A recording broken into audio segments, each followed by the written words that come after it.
包括我们明年要选总统了，美国也一样哦。美国现在的执政党是民主党，总统叫做拜登，他现在也全国风尘仆仆，在跑他的竞选行程。礼拜二的时候啊，跑去加州哦，做一个募款的参会啊。那在这个募款的参会里头，他突然呢有一点点脱稿了。他说习近平是独裁者哦，用这个dictator 哦，对不对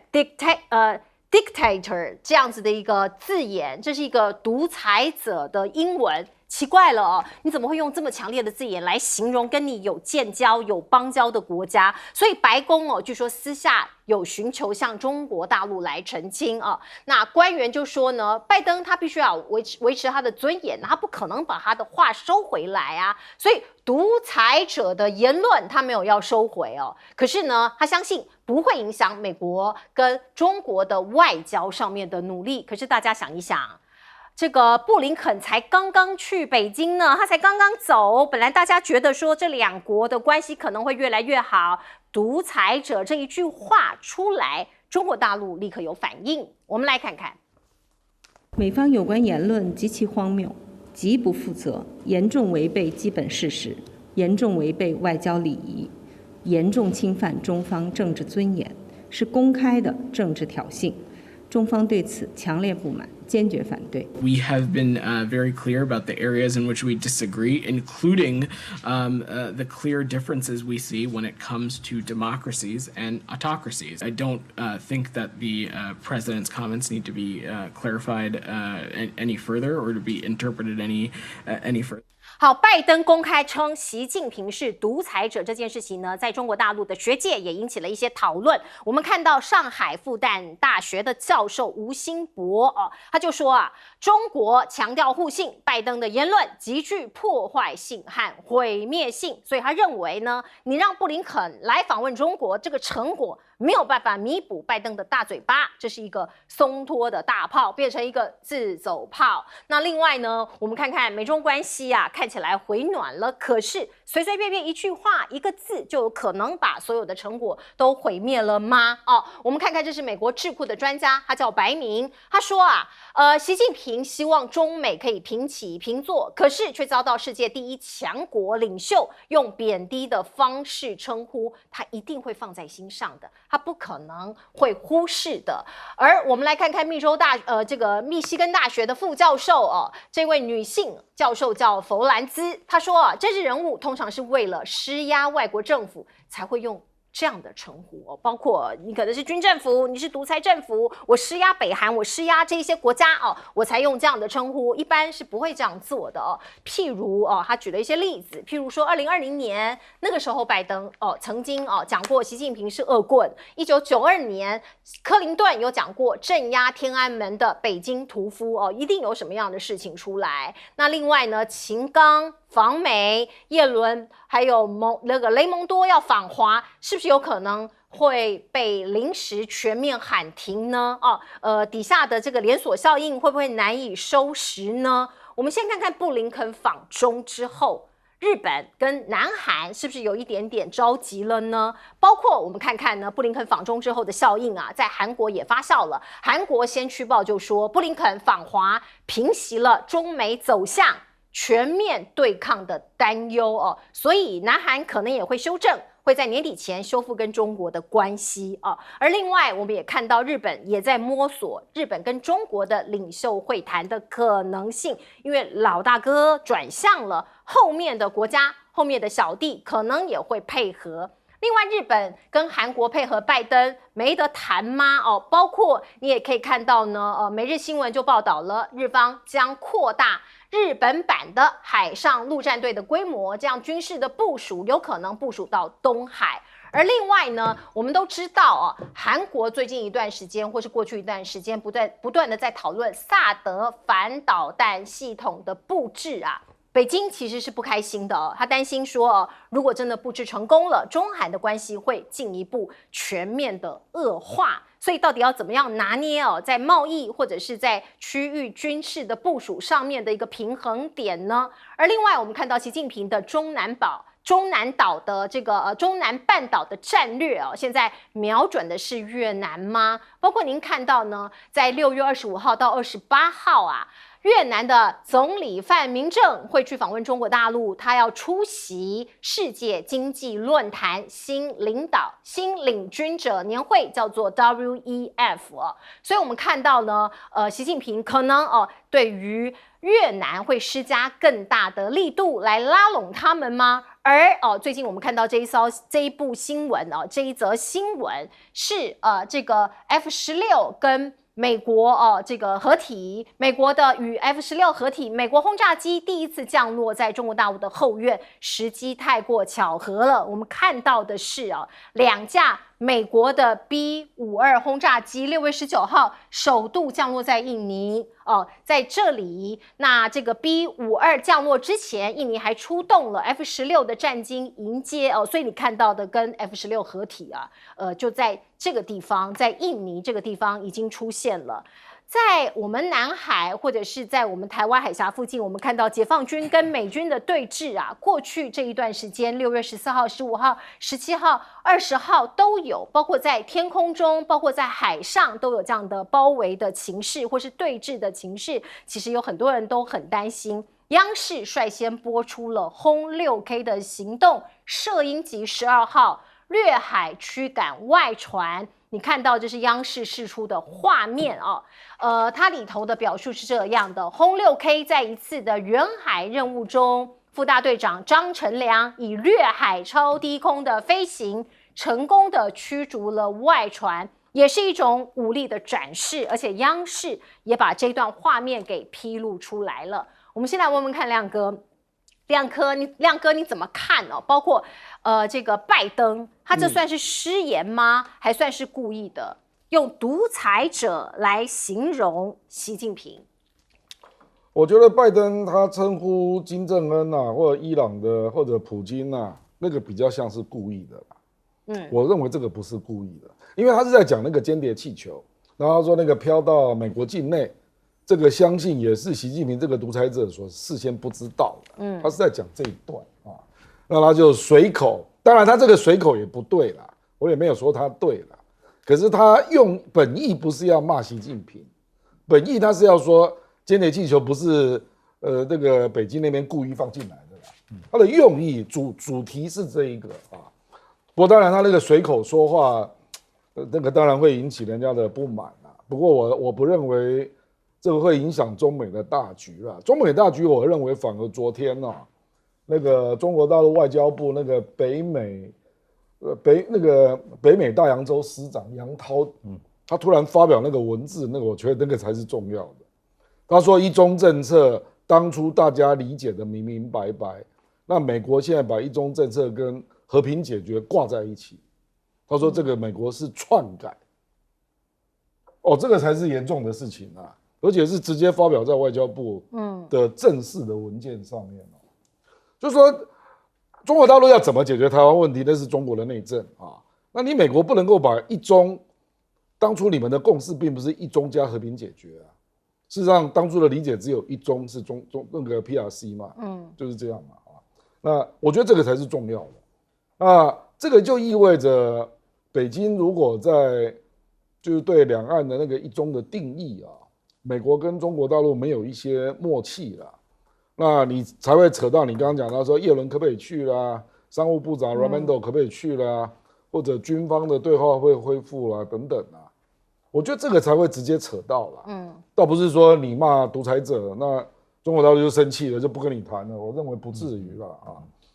不过就是布林肯这个动作，我觉得确实会给日本、韩国一种感觉啦，就是美国现在也要搞对话交流，所以一些对抗性的动作大概会比较有节制了不过我坦白讲，我也不能够这样下定论因为对抗性的动作有一些是不能控制的比如说美国军机要不要去抵近侦察南海因为你要 C-135 就被拦截嘛，对，那去年他总共去了1500次那接下来难道你都不去吗？这个我难以想象那还有美国的军舰难道就不经过台海了吗？那上次就是那个冲云号被拦下来了那目前看起来两边都不示弱，所以你说未来会不会还是会有这种对峙的状态啊，或者是擦枪走火？我觉得这个真的难以预期，有可能会发生哦。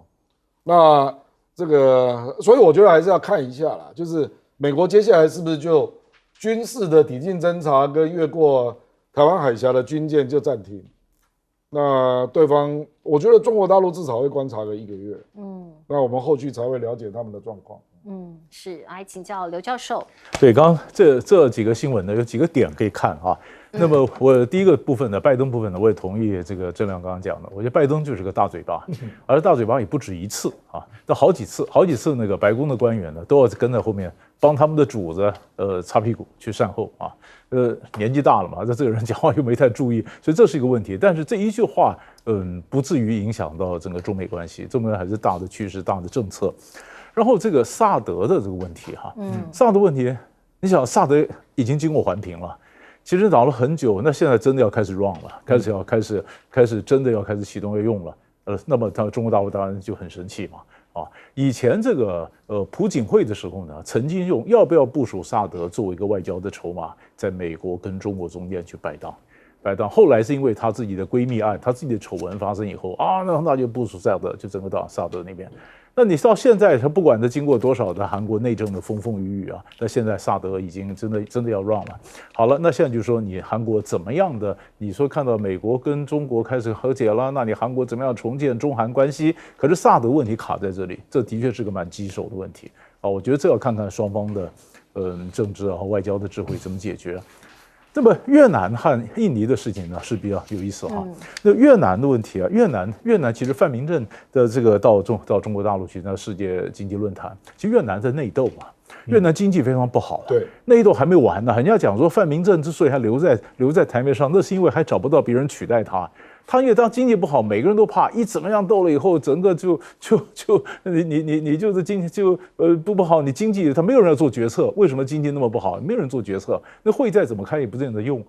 那印尼呢？你说美国的飞机过去啊，印尼他当然不会愿意做美国的，这跟美国走那么近，所以印尼马上也会想着怎么不要影响跟中国的关系，所以昨天才宣布，那印尼9月份的东协的演习啊，那么移到南海 U 型线以外。就南纳土纳岛，从北纳土纳到南纳土纳，避免跟中国去呛啊，所以这个可以看到东南亚的一个趋势。是，来请教上校。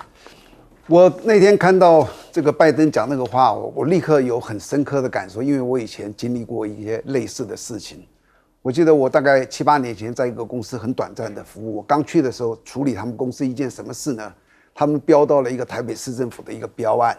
但是公司老板把那些公务员大概全都惹毛了，人家就在封杀，不让他去交，就不让他验收过。那我去我就处理这个事，我大概在3、4天不断的去拜会这些人，我这一生没有讲过这么多道歉的话，一再很恳切的对不起啊，我们实在是公司全部讲完了，最后安排我做一个简报，然后我就到了市政府去做了一个简报。一开始又是跟大家对不起抱歉，他一直在说抱歉，最后大家听完以后觉得说可能好像是有一些误会，你知道。然后我就那天简报回到办公室，才刚坐下来，那个参谋就接到一个电话，市政府打电话说希望要一些什么资料。我们那个老板走过去一听到啊，怎么要这个资料，冲过去抓了电话，啪啦啪啦就痛骂一顿，你知道？我那一刻呢，我就知道，我过去30天努力全部付诸东流水。你再看布林肯这一次啊，我觉得布林肯这一次整个过程他在忍辱负重。我如果他出去之前呢，他一定会问拜登，你希望我这次达到什么？我相信拜登跟他讲，你要见到习，然后过程不断的在跟人家讲说，我希望见到习，包含进去之前一定有跟他讲会摆成那个场面，你要愿意的话，我们就摆成这个场面，不可能说我今天外交走进去啊，你既然摆成这个样子，你把我当小弟啊，然后你再看那个布林肯坐那里，整个背都没有贴哦，就跟一个那个以前李登辉在听那个蒋经国讲话有点类似那个样子。布林肯不是对，布林肯这一次真的是忍辱负重，结果那天一看到这句话，我想他那个心情就跟我当时心情一样，我所有的努力全部白做工。是，你知道，这是我的感觉。是，所以这句话到底有没有杀伤力？我们可能还要看看后续的发展。不过我们再来看看呢，中国大陆也在拼经济，他们派出了国务院总理李强到德国、到法国去访问，而且还送出了大礼包。怎么说？我们先来看看呢。包括李强他说了，他说中国赞赏法国反对阵营对抗与脱钩断链，讲的是什么呢？他认为这个中法要做开放共赢、务实合作的行动派你不要这个跟随着谁的脚步，然后呢来做一个对抗会脱钩、会断链其实讲得很明白讲的是中法有自己的合作，中法的产业有自己的供应链，并且要确保他们的稳定跟韧性。而另外呢，他送出了很多的大礼，包括你看到他访问德国的 BMW， 还有西门子他说我们必须加在中国创造共赢，包括呢跟这些公司做了合作意向书的签署。另外呢一个大单就是呢，他向这个我们看到呢，李强讲，希望 BMW 继续坚持在家中国的战略做中国高品质发展的同路人，做了一些空巴的签订。而另外呢，我们可以看到呢，空巴在巴黎航展的首日拿到了一个大单，这是民用航空领域有史以来的最大单。那是来自于印度买了500架的 A320总价是550亿美元。哇，印度的大手笔让波音都要流口水了，因为大家知道过去波音跟这个空巴是竞争的关系，空巴接连有斩获，从中国大陆拿大单，现在又从印度拿下了大笔的订单。而另外我们看看呢这个中共的高层现在是不是组成的成分反映了习近平军工复合的梦想呢？必须讲这个习近平20大之后，他晋升了很多有军工背景的人，所以是不是他想朝这个方向走呢？要用军工复合体的梦想，让中国成为世界舞台的中心呢？保尔森基金会就说20大有205名的中央委员，1/3有科学、科技、工程、数学的背景比起前一届的19大增幅很多，增加了35%。而另外一方面，美国它的这个财政的赤字的噩梦现在看起来还没有摆脱。对于发展所谓的军工复合体，或是对于国家的军力来说，可以说是一个不好的这个消息。我们看到联准会主席鲍尔他就说，未来几个月还会再升息来对抗通膨。于是乎，你就可以看到这个恶性循环。美国的美债的殖利率倒挂幅度写下了40年来的新高那另外呢，这所谓的恶性循环就是你加息杀到美国的财政，于是呢，你的利息你付不完，已经超过每一年的军费了预估未来10年。光是利息的支付就要到达8.1兆美元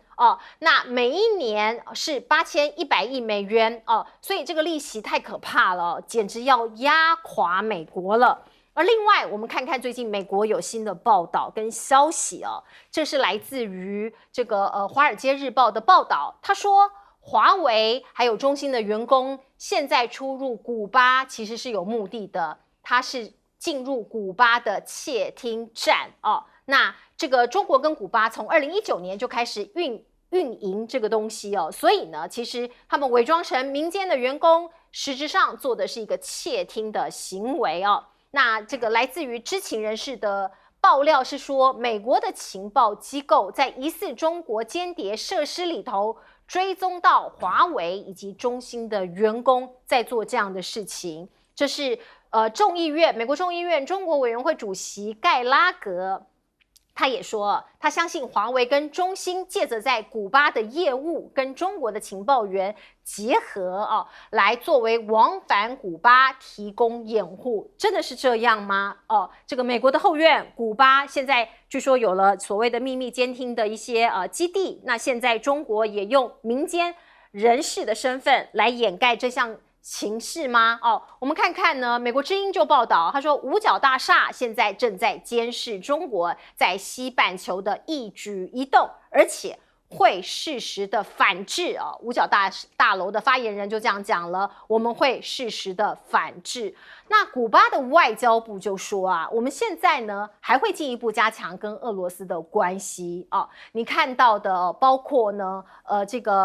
古巴跟俄罗斯的关系可以追溯到1959年古巴革命以来，一直延续到现在，两国的这个交往跟友谊其实都一直在有互动，也一直在有保持的。而另外一个时间呢，美国的将领也说出来指责俄国的空军在空中胡闹，他们讲的是说啊，俄罗斯的喷射式飞机每天继续多次的违反叙利亚的避免冲突协议，现在在叙利亚的天空不断的入侵，而且一天之内有3到4次这样的入侵哦，并且他们指责俄罗斯的这个空军的飞机携带着全套空对地的弹药跟炸弹。这个世界看起来有这么的混乱吗？来问问看亮哥，亮哥你看看，包括李强一直到中国大陆他们的布局，还有包括古巴现在跟中国有这样子情报的结合吗？这个李强专程去德国跟法国我觉得中国大陆很清楚啦，他就是要拉拢欧洲有高技术的国家啦，比如德国、法国跟荷兰那用这样来让他跟美国去区分啦。实际上，德国现在国家安全战略报告也快要写出来了，就是德国他就强调灵活性他不会像美国这样一刀切啦。那欧洲也会有它的版本的去风险化的内容，那它的内容一定也跟美国不一样它绝对不是脱钩啦。那就是说具体对去风险到底要如何执行是不是个案执行？那每一个个案都可以有不一样的审查那这里面指标个案应该是华为的5G啦，我认为德国、法国应该会重新审查那美国这个，我觉得这个还低估了啦，说10年大概要付出8.1兆的美债利息这个是就现有这个点算的啦。那美国升息之后，它是随时要重算可是8.1兆，你如果用10年来分，就是明年你至少要缴8100亿嘛，那就相当于国防预算。那事实上，美国如果继续升息，有人认为大概再过几年就缴到1兆2000亿了啦。哇，光是财政的利息那所以美国政府未来的预算的支出会碰到越来越多的困难所以为什么这个美债增发它就要找到买家，就是等于是要向全世界借钱嘛问题是谁买？因为美债的增发，大概未来1年大概美国要增发1兆5000亿，那目前第一期就要发2000亿那通常海外购买大概是3到4成也就是有600到800亿。那请问你600亿美债谁要买要去兜售？不是你如果中国跟日本不买，你怎么卖你怎么卖嘛？我相信杨金龙也会接到电话了他又要跟全世界借钱了嘛。可是你现在目前这种，人家就会觉得就是美债的高档嘛。就人家就认为这个早晚会贬值吧，因为美元会贬值是等等所以我的意思就是说，所以这个情况之下，为什么说中美的关系真的需要观察啦？因为美国会被这个债追着走，他真的需要跟全世界借钱来顶住他的财政不然他这个明年国债利息他就要支出这么多，事实上今年他大概有支出6000亿，哇，很大的一笔钱，很大的一笔钱，他的整个国家的财政政府预算，它实际上都是超支啦，那大概就是6兆左右。那如果未来是8100亿，它6兆大概就去到1/6了。而且这个已经是举债的状况它的实际的国库收入不到5兆，大概只有4点多兆。所以这个就是它的长期问题那你如何不去跟中国修补关系，希望它能够成为美债的长期买家呢？那可是中国为什么要买？你如果不给我一定的理由让步，对，我为什么要买？他对我坦白说，中国对国内也很难交代了。对，所以你如果科技部分取消制裁，或者是说对台湾的问题对他做一部分的让步，我不认为中国会就这样轻易的就去买你的美债了。而且坦白说，现在日本买的意愿也不高了，所以我真的不知道美国怎么办。因为日本自己也有自己的问题，是啊，你还要期待它来解决你的问题，恐怕也有很大的难度啊。我们先进一下广告。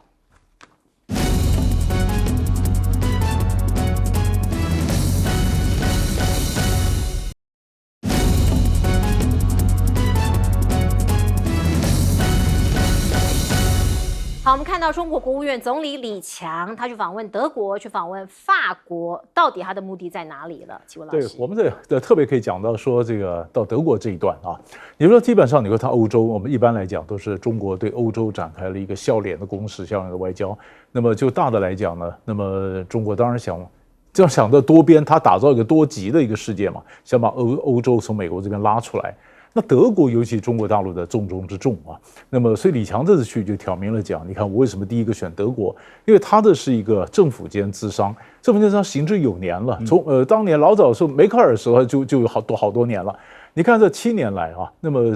中国一直是德国的最大的贸易伙伴啊。那么肖尔兹呢，总理呢，他也是去年到中国去的，也觉得跟中国的关系非常好。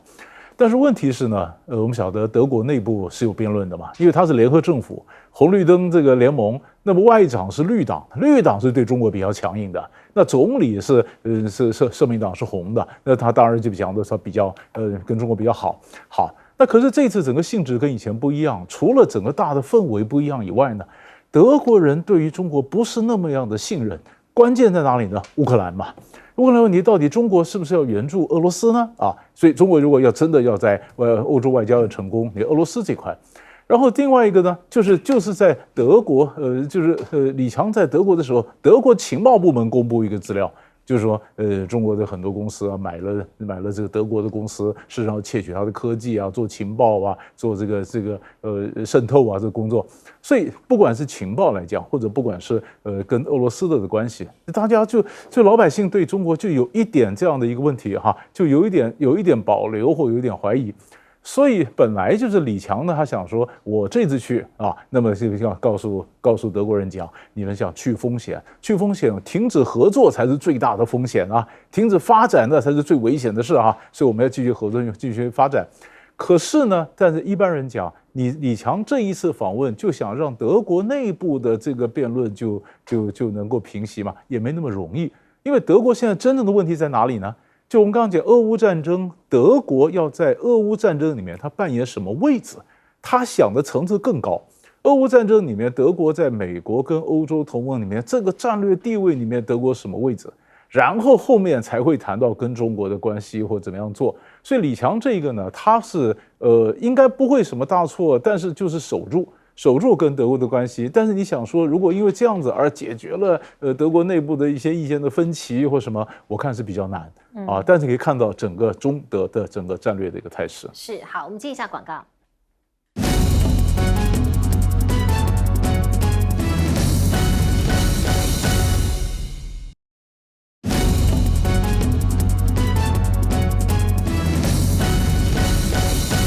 好，我们请教上校怎么看古巴这个地方，是不是中国大陆有跟他合作做窃听战吗？这样子，任何国家只要是军事用途，它都有很多的监听站。我们不要说窃听啦，就是无线电波这些监听，包含台湾四周都有，他谁都要听哦，不是说我只听我的潜在敌人、我的友军什么的，通通都会听，通通会收集到一个地方。那这个的专业的东西就是所谓的电子器材，就是一些大堆电子器材，他做绝对是正常。那如果古巴今天要做这个东西，它的电子技术没有这么好，我问你，他既然要窃听美国，他要到美国买吗？而不是找死，他当然找中国的华为。所以因此那里有华为的人进出是正常，但是华为的人就是中国大陆有没有用那个窃取他的东西让收到他这里，我觉得这待证明。但是你不能说有他在他就要做什么，因为他没有人能够协助啊。华为是第一个，第二个我讲一下叙利亚，因为叙利亚就是从2010年的阿拉伯之春大家鼓动他们，因为在阿拉伯那种地方，很多地方都是族长制，它不是像我们西方说的民主的。那你说族长制好或是不好，很难说。但我现在每天来煽驳你，你们为什么要让这些？你们应该自己选什么什么什么？他们就开始来阿拉伯之春，有4个国家，有叙利亚、有埃及、有利比亚、有也门这4个国家。叙利亚打得最惨，打到今天还在打内战。他将近2000万人，他死了38万人，800万人在国内，500万人在国外流离失所，66%的人生活跟原来完全不一样。这4个阿拉伯之春的国家有没有哪一个今天争取到民主的？没有，一个都没有。但是都打得他们一团乱，你知道，就是这个背后谁在煽火？你从这个美国这些军队在那里就知道，美国非常习惯鼓励大家，你们要独立，你们要争取民主，你们不要受这些独裁者的这些统治，然后最后把那个地方搞得一团乱。那他得到什么好处？他得到这些地方的国家的人都对他百依百顺。第二个就是花尽各种的钱向他买武器，然后他们的军工就像乌克兰一样，也是买一大堆武器啊。北约也被他们约制的要去买这些武器，所以最后谁得利？美国得利。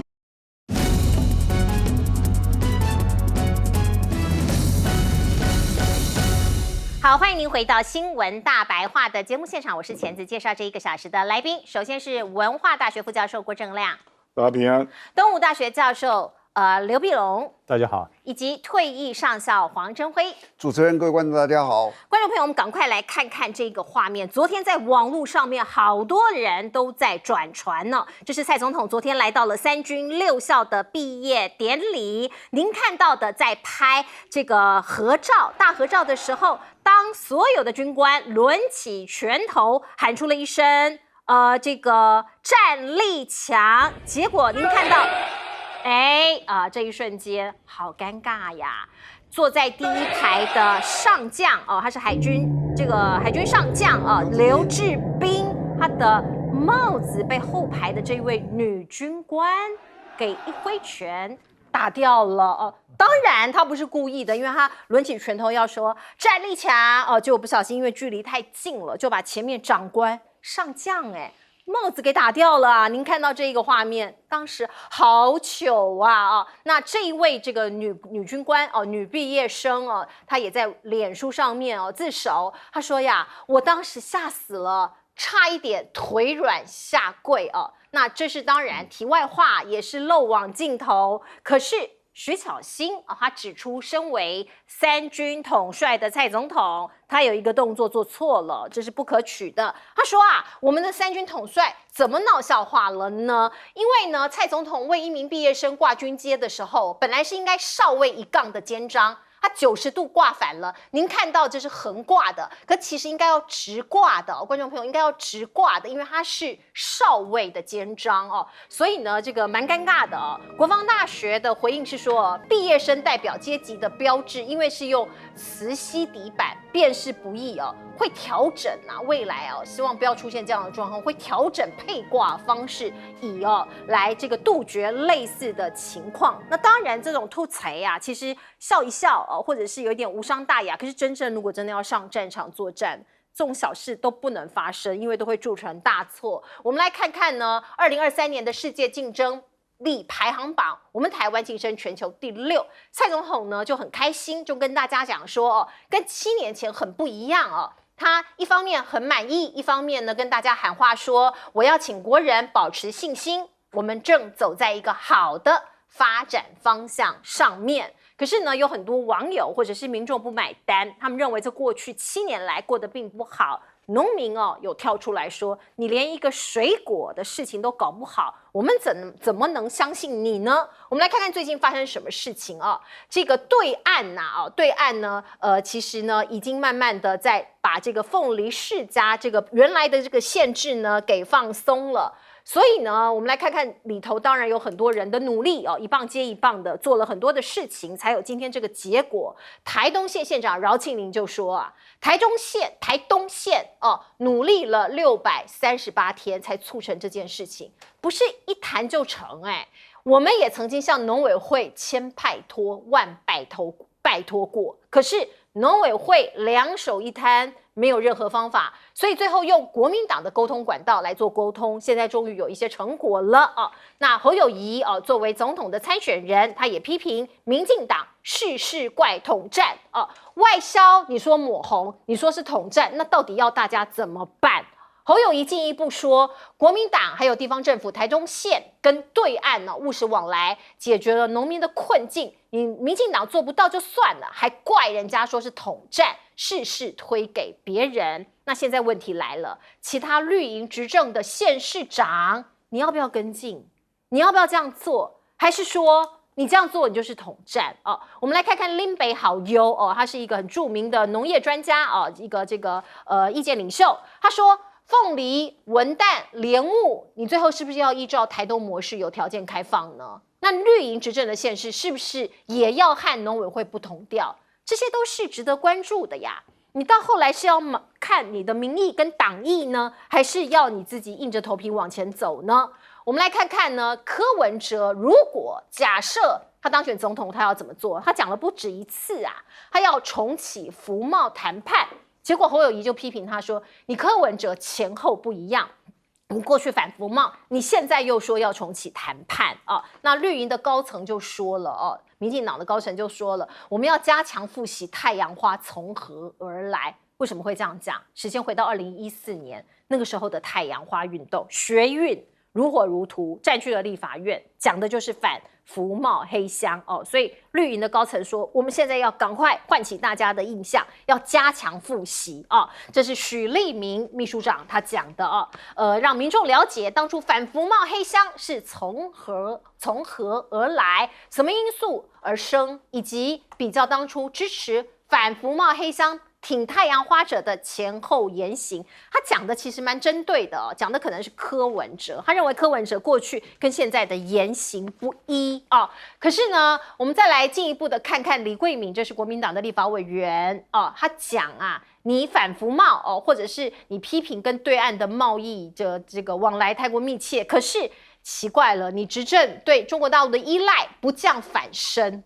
那这样子呢？台湾对中国的经济条件依赖，在民进党执政之后，不但没有下降，而提升，这跟你口口声声说的抗中口号是不一致的呀。那你当初告诉我们要新南向政策，可是成效也非常的糟。到底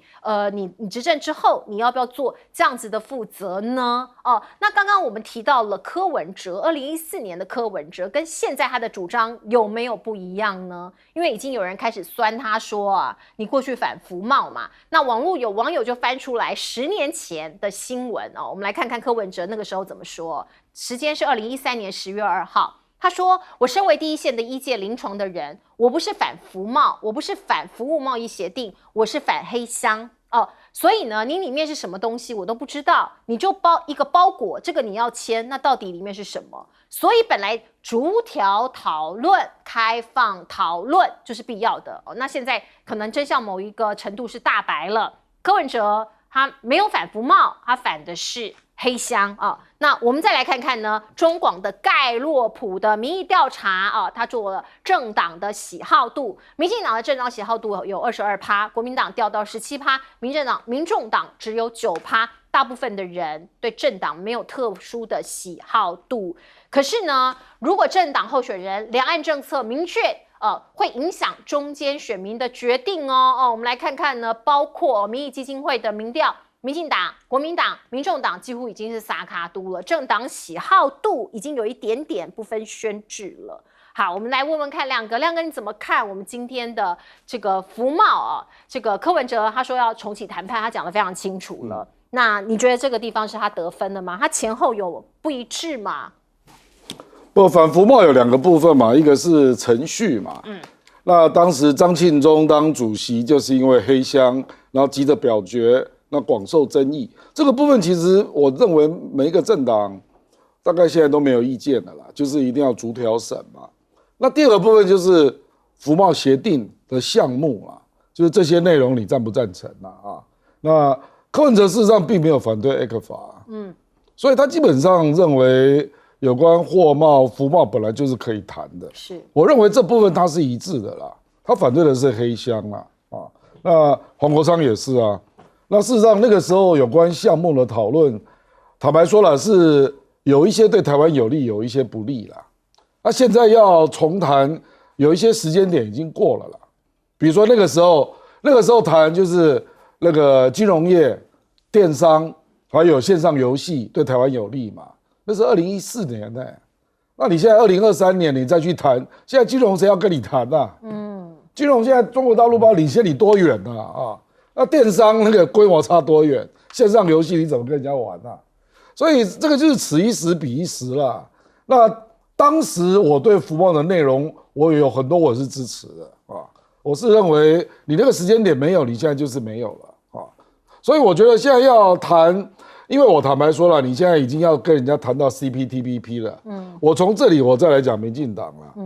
纽西兰7月15号 CPTPP 要开执委会，今年你如果要变成申请国，你就要递件。中国大陆昨天宣布他要递件，那人家针对2300条条文做了研究，那他7月15要递件，请问经济部呢？我们要不要递件？还没看到。你不一天到晚在吹牛说莱猪进来之后2年，2年呢，CPTPP 没看到影子啊。人家中国的那个商务部副部长王寿文就说他们要递件，7月15号，大家记得哦，时间快到了。那另外一个反黑箱，你刚刚签的那个台美21世纪贸易倡议啊，你行政院把人家当作行政协定就直接签掉了，不送立法院呢。结果戴琪啊，美国的贸易代表戴琪，他也跟美国的参众两院说，我们是不是当作行政协定？被 KO 啊，连民主党的议员都反对。现在这一个案子，他乖乖的，包括 IPEF 就是印太经济框架，还有台美21世纪贸易倡议，现在就送到参众议院审查。你从这里就你这里就看到民进党的草率程度了。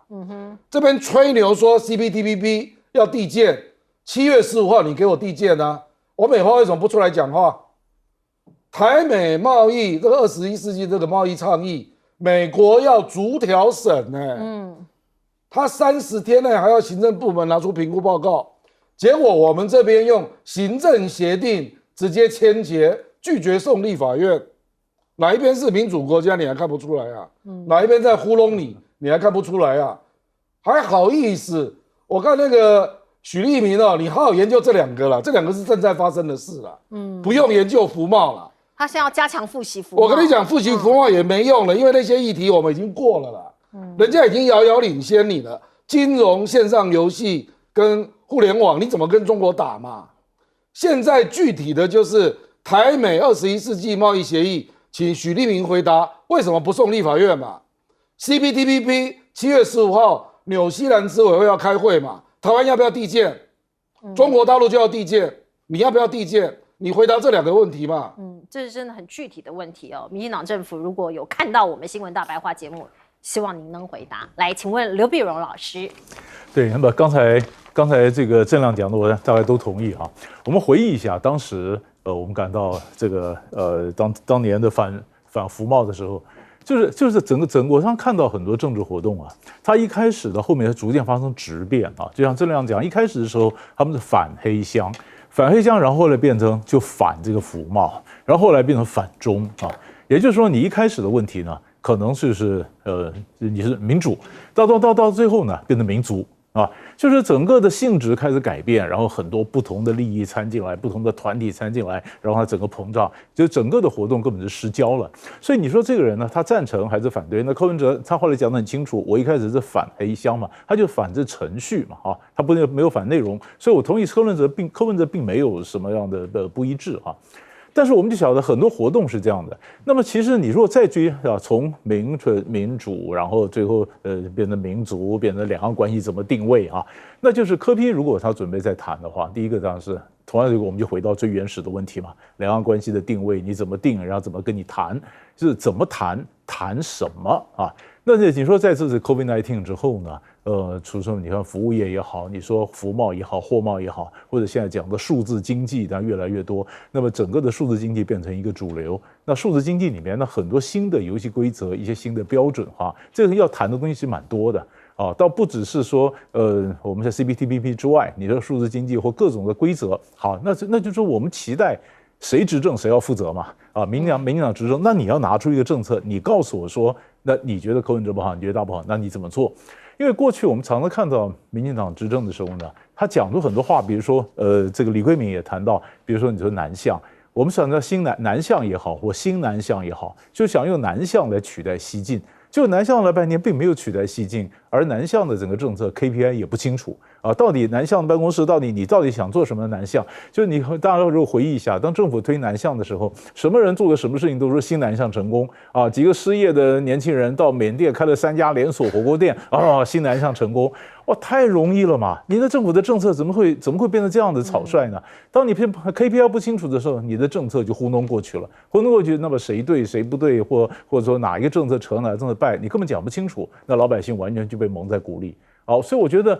趁着选举的时候，或者趁现在大家可以讨论的时候，把这事情讨论清楚，那政府拿个更完整的一个政策或清楚的政策，我觉得这是很重要的一个关键。是老师讲的，我也很有感受，因为过去几年我曾经到缅甸去采访台湾年轻人在那边开一个面包店这个新南向成功，新南向成功，其实天差地远呐我们来请教这个我们的珍辉老师，你怎么看呢？包括我们看到3军6校毕业典礼，您觉得那是闹了笑话吗？我昨天看到这个吓一跳，但是如果你现在看到电视认识这位少尉女军官的话，是把我的话转告给她，放心，完全没事。70、80年以后，70、80年不太可能的，太老了。40、50年以后，当你退伍很久，你们同学聚会的时候，同学会所有人谈到这个时候，大家都会笑成一团，你绝对不会有问题的，没有任何一个人会找你。如果你今天是资深中将，可能跟我们刘志斌有所同一个位置在冲突，那这个梁子就结大了。我跟你讲，那不是一个小事，所以你差太多了，没有一个长官会来找你麻烦的，你放心吧。第二个，我要讲一下柯 P 说重启这个服贸我认为在野是讲的是理想，执政一定要讲的是现实。那以前柯 P 在野嘛，他当然可以讲那个天花乱坠的理想，但他有一天可能当总统，他可能去执政的时候，他必须要考虑实际的事情。这个世界这样是正常的，只有一个政党跟这样完全不一样。他在野也讲理想，他执政也讲理想，那个政党叫做民进党。你看民进党到今天还在讲这种什么我们竞争力晋升多少，我们在往一个好的方向讲。我上个礼拜看到一些数据我很快的念给大家听一下，你看看是不是触目惊心我们台湾5月出口连9黑，进口连7黑。经济学人在首季全球40多个国家已开发国家台湾的所有的 GDP 是倒数第1，亚洲所有的国家在这里面评比的它是唯一，台湾是唯一的负的，我们是负3%，比俄罗斯负1.9还要惨。1至5月，两岸进出口减26.7%，进口减25.1%，4月工业指数年减22.8%，制造工业指数年减23.5%，这是台湾的连11黑。你知不知道到了这么惨的一个状况，你去看看这些数字，你去想它代表什么意义？台湾的苦日子要来了，还在每天那里叫做什么政治形态、意识形态治国？你们知不知道？农民只想吃饭，你不要跟我讲一些什么统战不统战的。释迦以前我母亲的牙因为不好，我每次买那个释迦给她，以前的时候1斤180后来被进口之后，你知道到多少？70块80块。你去想想那些农民的心是多么的痛啊！你们还在讲那个什么统战不统战的，拜托，执政党希望你们能够讲一些现实。是这个我们民主的国家都是用选票来这个表达人民的感受。如果你觉得它不好，你当然可以换下来。